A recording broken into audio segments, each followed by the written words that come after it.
ஆண்டவர் நம்முடைய வாழ்க்கை குறித்து ஒரு மிகப்பெரிய திட்டம் உண்டு. ஆண்டவருக்கு ஒரு பெரிய நோக்கம் உண்டு. ஹல்லேலூயா.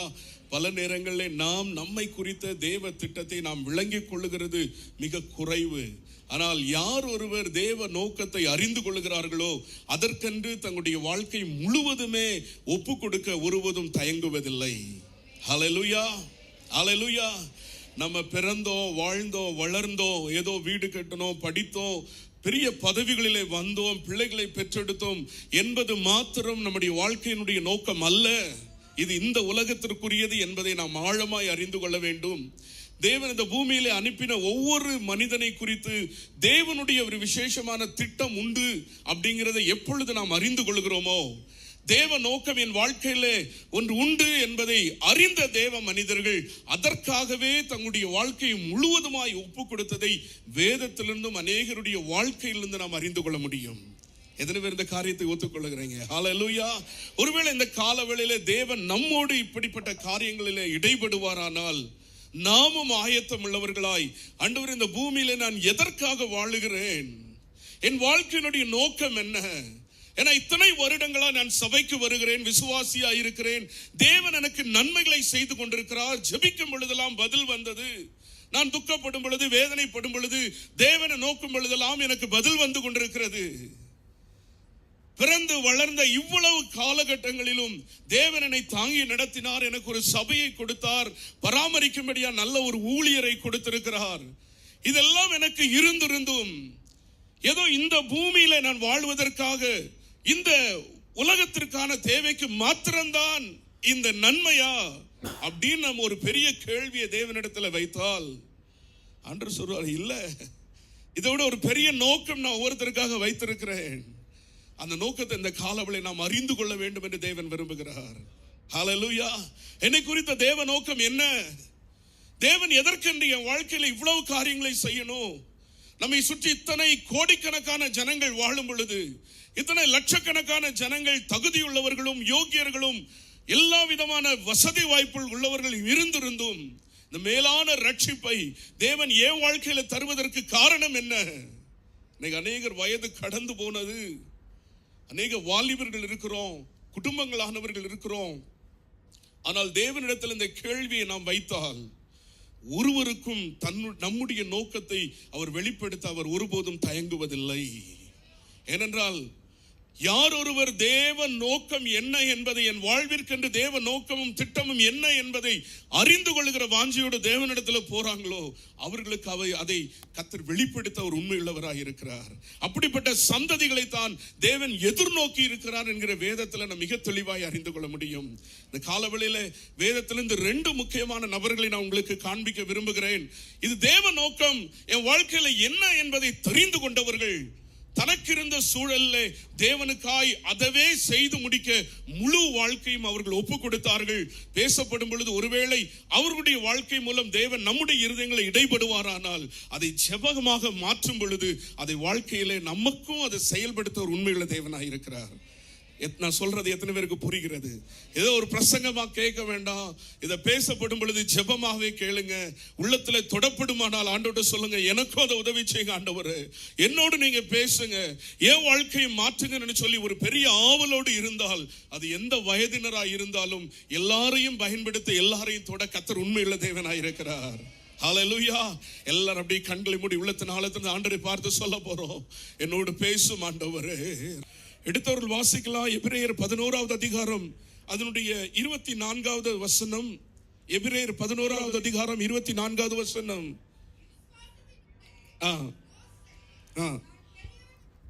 ஓகே, இதுல பலமுறை இந்த செய்தியை நம்ம கேட்டிருக்கலாம். இதுல எழுதப்பட்டிருக்கிறது, மோசே பெரியவனான பொழுது, தான் பெரியவனான பொழுது, சின்ன பிள்ளையா இருந்தவர் அவனுக்கு பிரச்சனை இல்லை, கவலை இல்லை. அந்த முழு ஸ்டோரி நமக்கு தெரியும். நாணல் பெட்டியில சுற்றி நைல் நதியில விடப்பட்டவன், அநேகர் முதலைகளால் சாப்பிடப்பட்ட பொழுது பக்குவமாய் பாதுகாக்கப்பட்டு அரண்மனையிலே வாழும்படியான வாய்ப்பை பெற்றவன், நல்ல வசதியான ஆகாரம் சாப்பிட்டு தன்னை போல இருக்கிற சகோதரர்கள் மத்தியிலே கஷ்டப்பட வேண்டிய நிலை இல்லாமல் சௌரியமாய் வாழ்ந்தவன், நல்ல ஐடென்டிட்டி, நல்ல வாழ்வதற்கு வசதியான வாய்ப்புகள், எல்லா நன்மைகளும் அவனுக்குள்ளா இருந்திருந்த ஒரு காலகட்டம். வேதம் சொல்லுகிறது அவன் பெரியவன் ஆன பொழுது, சத்தமா எல்லாரும் சொல்லலாமா, அவன் பெரியவன் ஆன பொழுது. எத்தனை பேர் சொல்ல போறீங்க நானும் பெரியவனா மாறணும்? கொஞ்சம் சத்தமா சொல்லுங்களேன். நான் இன்னும் குழந்தையா இருக்க விரும்பல ஆண்டவரே, இன்னும் குழந்தையா இருக்க விரும்பல ஆண்டவரே. ஏன்னா தேவனுடைய நோக்கம் இந்த தேசத்துல இன்னைக்கு முடிவடையவில்லை. ஒவ்வொருத்தரும் பெரியவங்களா மாறிதான் ஆகணும். அது பிள்ளைகளா இருந்தாலும் பெரியவங்களா இருந்தாலும் வயசு அல்ல பெரியவங்களா மாறுறது ஆவிக்குரிய வளர்ச்சி. தன்னுடைய வாழ்க்கையின் நோக்கம் என்ன என்கிற ஒரு மனிதன் எப்பொழுது தெரிந்து கொள்ளுகிறானோ, நான் யார் இந்த பூமியில என்பதை யார் ஒருவன் அறிந்து கொள்ளுகிறானோ அவன் தான் பெரியவன்.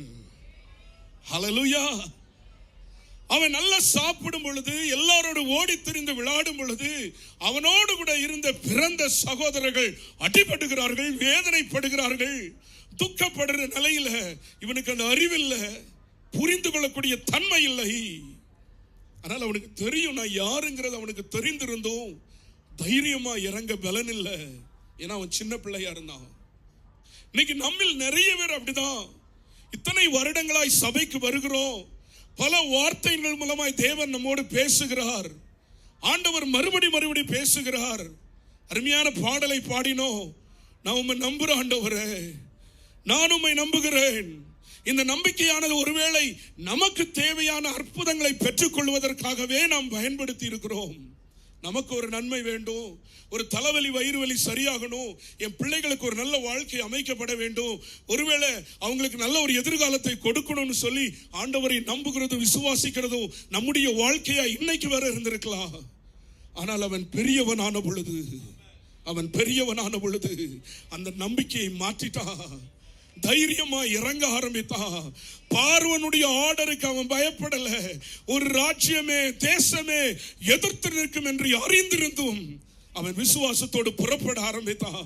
அநேகர் கேட்டிருப்பாங்க, பைத்தியமே நீ நல்லா வாழ்ந்திருக்கலாம்டா, உனக்கு நல்ல ஒரு வாழ்க்கை இருந்திருக்கும், அடுத்து ராஜாவாக எல்லா தகுதியும் உனக்கு உண்டு, இவங்களை போல மண்ணு மிதிக்க வேண்டிய அவசியம் இல்ல, இவங்களை போல சவுக்கடி வாங்க வேண்டிய அவசியம் இல்ல, இவங்களை போல அடிமைகளாய் வாழ வேண்டிய அவசியம் இல்லை, நீ எவ்வளவு அருமையா வளர்க்கப்பட்ட மோசே. பட் அவனுக்கு ஒன்று தெரியும், நான் பெரியவனான பொழுது என்னை அப்படியே நாணல் பெட்டியில சுட்டி எல்லா பிள்ளைகளும் முதலை சாப்பிடும் பொழுது என் உயிரை என் தேவன் காத்தாரே, எல்லாவனும் அடிபடும் பொழுது, அநேகருடைய ஜீவன்கள் இந்த நதியில கொடுக்கப்படும் பொழுது என் வாழ்க்கையை எதுக்கு கத்தர் காத்தாரு? நம்மை போல அநேகர் இந்த பூமியை விட்டு கடந்து போகும் பொழுது, நான் பைபிள் காலேஜில் குரூப்ல இருக்கிறேன், அநேகர் கடந்து போகும் பொழுதுதான் உள்ள துடிக்கும், இன்னும் எவ்வளவு காலம் நான் வாழ போறேன் ஆண்டவரே. அநேக வாலிபர்கள் கடந்து போகிறாங்க, அநேக இளைஞர்கள் கடந்து போகிறார்கள். தேவ பிள்ளைகளை நம்ம தெரிந்து கொள்ள வேண்டிய ஒரு முக்கிய நோக்கம் உண்டு. என் வாழ்க்கையினுடைய நோக்கம் என்னன்னு தெரியாம ஒரு நாள் ஆண்டவர்கிட்ட போயிடக்கூடாது. அத மாதிரியான ஒரு பெரிய வருத்த விசுவாசி பிள்ளைகளுக்கு வேற எதுவும் வராது. நம்ம சும்மா நினைச்சிடக்கூடாது. நிறைய வேளைகள் அப்படிதான் நினைக்கிறோம், எப்படியோ தப்பு தடுமாறி பரலோகத்துல போய் சேர்ந்தா போதும். இல்ல இல்ல, நீங்க அப்படி போனீங்கன்னா அங்க போய் மிகப்பெரிய ஒரு துக்கத்தை சந்திப்பீங்க.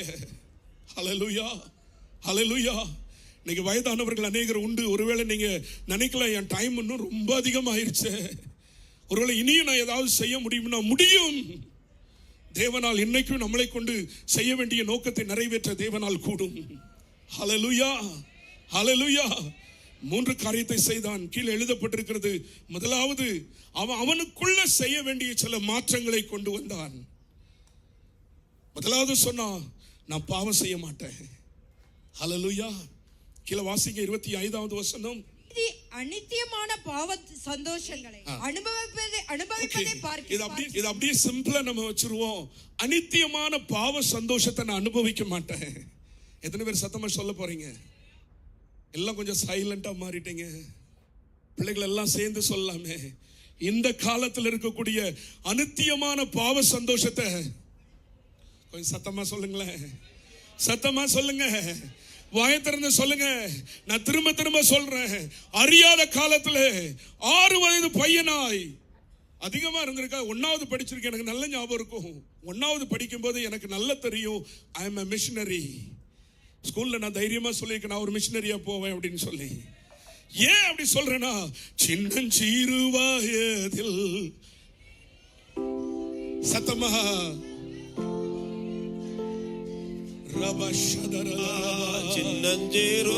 எல்லாரும் சத்தமா என்னை குறித்து தூரம் போய் கண்டு கொண்டாமே தமது ஜீவனை எனக்கும் அழித்து ஜீவன் பெற்றுக்கொள்ள தமது ஜீவனை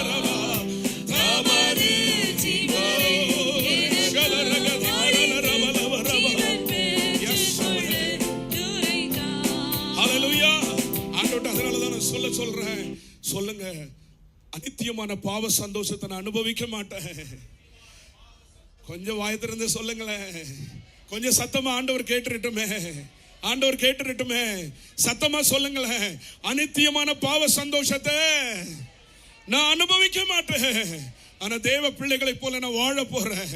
அது ஒருவேளை அடி வாங்குறதா இருந்தாலும், அடிமையாய் வாழுகிறதா இருந்தாலும், கஷ்டப்படுறதா இருந்தாலும், நான் பாவம் செஞ்சு நல்லா வாழ்றதை விட கஷ்டப்பட்டு நான் பரிசுத்தமா வாழ்ந்துருவேன். ஹல்லேலூயா. 2வது அவனுக்கு இருந்தது, நான் யார் அப்படிங்கிற ஐடென்டிட்டி அவனுக்கு தெரிஞ்சிருச்சு. நான் ஒருவேளை ராஜ மஹல்ல நான் வாழ்ந்தாலும் நான் அவன் கிடையாது, நான் ஒரு எபிரேயன். வளர்ந்த பிறகு அவனுக்கு தெரிஞ்சிருச்சு, தான் வாழ்கிற சந்ததி மத்தியில நான் யார். ஹல்லேலூயா. எத்தனை பேருக்கு தெரியுது நம்ம இந்த பூமியில யாருன்னு? எத்தனை பேருக்கு விளங்கி கொள்ள முடிகிறது? கொஞ்சம் பக்கத்துல பார்த்து சொல்லுங்க, நம்ம யாருன்னு தெரியுமா?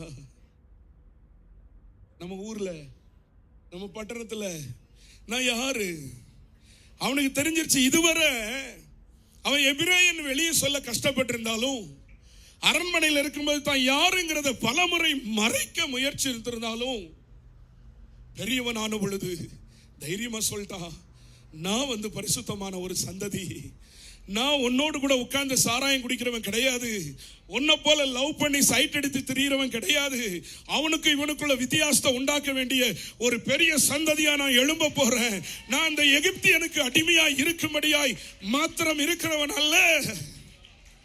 ஒருவேளை எல்லா நன்மைகள் இருந்தாலும் நான் இந்த எகிப்தியன் கிடையாது. எத்தனை பேர் சொல்ல போறீங்க? கொஞ்சம் தைரியமா சொல்லுங்களேன். நான் யாருங்கிற ஐடென்டிட்டி நமக்கு தெரியணும். இதுக்காக இந்த பூமியில நான் வாழல, இந்த அநித்திய சந்தோஷத்தை அனுபவிக்க நான் வாழல, இந்த ஒரு பொய் பேர்ல நான் வாழ விரும்பல. எனக்குன்னு ஒரு ஐடென்டிட்டி உண்டு. ஏன்னா அந்த ஐடென்டிட்டி எப்படி நான் பெற்றுக்கொண்ட, ஒருவேளை இந்த ரட்சிப்பு எனக்கு இலவசமா இருந்தாலும், என் தேவன் தன்னுடைய ரத்தத்தை கொடுத்து என்னை மீட்டெடுத்திருக்கிறார். என்னுடைய விலக்கிறை என்ன அப்படின்னு கேட்டா, என் இயேசுவினுடைய ரத்தம் தானே, அவருடைய ரத்தம் தானே. அப்ப அவருடைய ரத்தத்திற்கு நான் ஒரு மறுதளிப்பா நான் மாற முடியாது. அதனாலதான் அந்த பூமியில நிறைய பேரு நம்ம வார்த்தையினாலே கிறிஸ்தவர்களாய் சொல்லி செயல்களினாலே மற்றவர்களை போல வாழுகிறோம். ஹல்லேலூயா, ஹல்லேலூயா. எத்தனை பேர் மற்றவங்களை போல வாழ்றோம்? ஹல்லேலூயா. காலவெளியில் ஆண்டவரிடத்துல சொல்ல போறோம், நான் மற்றவங்களை போல நீ நான் வாழ மாட்டேன் ஆண்டவரே. என் ஐடென்டிட்டி என்னன்னு எனக்கு தெரிஞ்சிருச்சு. நீங்க கொஞ்சம் அதை இமேஜின் பண்ணி பார்த்தீங்க அப்படின்னா, மோசே நல்ல செல்வ செழிப்பாய் ஹைஃபையான வாழ்க்கை வாழ்ந்தவன். ஆனா அதே நேரத்தில் இவன் களமிறங்கி வரும் பொழுது தன்னுடைய சகோதரர்கள், தன்னுடைய இனத்தவர்கள் மண்டலையும் சேர்லையும் அறத்துணி போட்டு அற நிர்வாகத்தோடு சுமை தூக்கி கஷ்டப்பட்டு ஒரு தண்ணி குடிக்கிறதுக்கு ஆள் இல்ல, ஆகாரம் கொடுக்க ஆள் கிடையாது. கடினமாய் உழைத்தாலும் அடி வாங்கி கஷ்டத்தை துன்பத்தை அனுபவிக்கிறவங்களை கண்கூடா பார்க்கிறான். யாருக்கு தைரியம் வரும்? அவன் சொன்னான், நான் எபிரேயன் தான். தைரியமா சொன்னான், நான் ஒரு எபிரேயன் தான். ஹல்லேலூயா. இன்னைக்கு அப்படிப்பட்ட ஒரு தீர்மானத்தோடு உள்ள ஒரு மாற்றத்தை கர்த்தர் நம்மிடத்தில் எதிர்பார்க்கிறார். ஹல்லேலூயா. இந்த ஐடென்டிட்டி நமக்குள்ள வந்துருச்சு அப்படின்னா, சத்துருடைய எல்லாவித சூழல்கள் மத்தியிலையும் நம்ம ஜெயமுள்ளவர்களாய் வாழ முடியும். சத்துரு நம்மளை ஒரு நாள் அடிமைப்படுத்த முடியாது. நம்ம இந்த திருச்சறிவு நமக்குள்ளே வந்துரும் பொழுது, நான் வீட்டில் இருந்தாலும் வெளியில இருந்தாலும் ஒவ்வொரு நாள் நமக்குள்ள இது அலாரம் அடித்துக் கொண்டே இருக்கும். நீ ரத்தத்தினாலே மீட்டெடுக்கப்பட்ட ஒரு ஆள், நீ இவனோட உட்கார்ந்து டைம் பாஸ் பண்ணக்கூடியவன் இல்ல, இவனோட உட்கார்ந்து படம் பார்க்கிற ஆள் கிடையாது, இவனோட உட்கார்ந்து நேரம் கடக்கிறவன் இல்ல. உன்னை குறித்து ஒரு பெரிய திட்டம் உண்டு. ஹல்லேலூயா, ஹல்லேலூயா.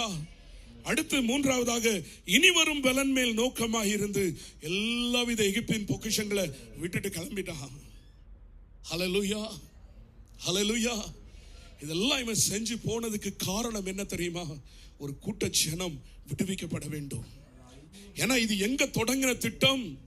கிட்டத்தட்ட 400 வருடங்களுக்கு முன்பதாக தன்னுடைய தாசனாகி ஆபிரகாமை குறித்து ஆண்டவர் சொன்னாரு, 400 வருஷம் இந்த ஜனங்கள் அடிமைகளாக இருப்பார்கள், ஆனா ஒரு ரட்சகனை எழுப்புவேன், இந்த ஜனங்களை அடிமைத்தனத்திலிருந்து விடுவிப்பான். ஹல்லேலூயா. இன்னைக்கு நம்ம சுற்றி அநேக ஜனங்கள் அடிமைத்தனத்துல வாழ்றாங்க. இன்னைக்கு அநேக ஜனங்கள் கட்டுண்டவர்களாய் வாழுகிறார்கள். பலர் இந்த பூமியில வளர்ந்து இல்ல பிறந்து வளர்ந்து மரித்து போகலாம், ஆனால் ஆண்டவருடைய கண் யாரை தேடிட்டு இருக்கு தெரியுமா? ஒரே ஒரு மோசே. என் பிள்ளை எப்ப எழும்பி வர போறான், என் பிள்ளை எப்ப பெரியவனா மாற போறான், என் பிள்ளை எழும்பட்டும்.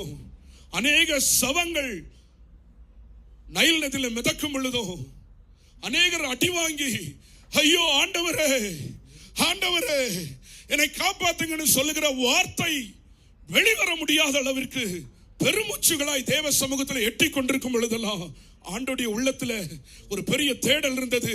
என் பிள்ளை வரப்போறா, என் பிள்ளை எழுப்பி வரப்போறா, என் பிள்ளை பெரியவனா மாறிட்டா, இனி இந்த ஜனம் அடிமைத்தனத்துல வாழ போறதில்லை, என் ஜனத்திற்கு ஒரு பெரிய மீட்பு வரப்போகிறது. என் தாசனாகி ஆபிரகாமுக்கு சொன்ன வாக்கு தத்துவம் நிறைவேறுகிற காலம் வந்து விட்டது. தேசத்தில் நம்ம சுற்றி இருக்கிற அநேக அடிமைத்தனத்தின் ஆவிகளால் பீடிக்கப்பட்டிருக்கிற ஜனங்களை விடுவிக்க தேவன் யாரை தேடிட்டு இருக்கிறார் தெரியுமா? யாரோ ஒருத்தங்க நீ ஒரு நாள் வரப்போறதில்ல, ஆண்டவர் நம்ம தான் பார்த்துட்டு இருக்கிறாரு.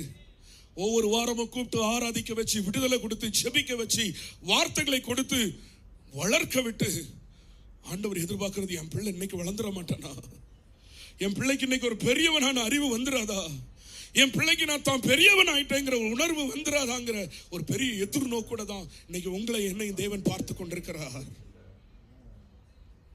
உள்ளத்தில் ஆழத்துல சொல்ல போறோம், என் குடும்பத்திற்கு நான் ஒரு பெரியவன். எல்லாம் சொல்லுங்களேன், என் குடும்பத்தில் நான் பெரியவன் ஆயிட்டேன், என் தேசத்திற்கு நான் பெரியவன். நான் வளர்ந்தாதான் என் தேசம் விடுவிக்கப்படும், என் கிராமம் விடுவிக்கப்பட நான் வளரணும் ஆண்டவரே. இன்னும் நான் சின்ன பிள்ளையா இருக்கக்கூடாது. ஹல்லேலூயா, ஹல்லேலூயா. நான் மயிலாடுதுறை பட்டணத்தில் ஊழியம் செய்தேன் கிட்டத்தட்ட 10 வருடங்கள். நாங்கள் ஊழியம் செய்த இடத்திலிருந்து கிட்டத்தட்ட ஒரு 24 கிலோமீட்டர் தூரத்தில் தான் தரங்கம்பாடிங்கிற ஒரு இடம் இருந்தது. பலமுறை போயிருக்கிறோம். அங்கே போகும் பொழுது ஆலயத்திற்குள்ள ஒரு பெரிய கல்லறை உண்டு. அந்த கல்லறையில் போய் நிற்கும் போது ஒரு நாள் என்னுடைய தகப்பனார் என்னை பார்க்க வந்திருந்தாங்க. அப்ப அந்த கடற்கரையெல்லாம் சுத்தி பார்த்துட்டு போன பிறகு அந்த கல்லறையில் வந்து ரொம்ப நேரம் நின்றுகிட்டே இருந்தாங்க. எனக்கு புரியல, உண்மையை சொல்றேன், பலமுறை போயிட்டு வந்திருக்கிறேன். அவங்க மாறின பிறகு நான் போய் நின்று கொஞ்ச நேரம் ஒரு காரியம் புரிந்தது. இந்த தேவ மனுஷனுடைய சடலம் அங்கதான் பிதைக்கப்பட்டிருக்கு. ஜீகன் பால் கையர் கிட்டத்தட்ட 30-32 வயதுல இறந்து போனார். நம்ம தமிழ்நாட்டில் அரை நிர்வாணமாய் ஜனங்கள் வாழ்ந்த காலகட்டம் அது. பலவிதமான ஆதிக்கங்களால் பீடிக்கப்பட்ட காலம் அது. தன்னுடைய சொந்த நாட்டை விட்டு இந்த தேசத்தில் புறப்பட்டு வந்து பணி செய்ததுனால தான் இன்னைக்கு நம்ம கையில தமிழ் பைபிள் வந்திருக்குது. இப்படி அநேகருடைய வாழ்க்கை சரித்திரங்களை கேட்டா இவங்கெல்லாம் வாழ வேண்டியவங்க தான். 30 வயசு 32 வயசுல யாராவது ஒருத்தங்க தங்களுடைய வாழ்க்கையை ஒப்பு கொடுக்க முடியுமா மரணத்திற்கு? அவருடைய கல்லறை இன்னைக்கு அங்கதான் இருக்கிறது. இன்னைக்கு அநேக மிஷனரிகளுடைய கல்லறைகளை தாங்கி இருக்கிற பூமியாய் நம்முடைய தேசம் இருக்கிறது. ஆனா என்னவோ அந்த தரிசனத்தை எடுத்துக்கொண்டு அடுத்த லெவலுக்கு போக இன்னைக்கு அநேகர் ஆயத்தமாகவில்லை. ஒருவேளை இந்த நோக்கத்தை நம்ம தெரிந்து கொண்டோம் அப்படின்னு சொன்னா தரிசனங்கள் இன்னும் நிறைவேற்றப்படாம தான் இருக்கிறது. ஆண்டவர்கிட்ட சொல்ல போறோம், நானும் பெரியவனா மாறிடுறேன் ஆண்டவரே. இன்னைக்கு விடுவிக்கப்பட வேண்டிய ஜனங்கள் நம்முடைய தேசத்துல நிறைய இருக்கிறாங்க. ஒவ்வொரு தேவ பிள்ளைகளுடைய ஊழிய செய்கிற தகப்பன்மாருடைய இருதயம் இதுதான். என் பிள்ளை ஒரு நாளாவது எழும்பிட மாட்டானா, பெரியவனா மாறிட மாட்டானா, சுற்றி இருக்கிற சந்ததிகளுக்கு ஒரு விடுதலைக்கு காரணமாய் மாறிட மாட்டானா, இன்னைக்கும் வந்து எனக்கு தலைவலி வயிறு வலின்னு ஜெபம் பண்றதுக்காக வந்து நிக்கிற பழைய விசுவாசிகளை ஒரு நாளாவது நம்ம ஆண்டவர்கிட்ட சொல்லலையா, நானும் பெரியவனா ஒரு நாள் மாறிடணும். இன்னைக்கு ஒருவேளை எதிர்ப்புகள், பிரச்சனைகள், அடிகள், காயங்கள் என்று சொல்லி வட இந்தியாவிலே பல விதங்கள் பேசப்பட்டாலும் தன்னுடைய உயிரையும் பொருட்படுத்தாமல் அங்கிருந்து யாரும் வெளியே வரக்கூடாதுன்னு சொல்லி தைரியமாய் நிற்கக்கூடிய ஒரு கூட்டம் ஜனங்கள் அங்க இருக்கத்தான் செய்யறாங்க. ஆனா தேவை மிகப்பெரியது.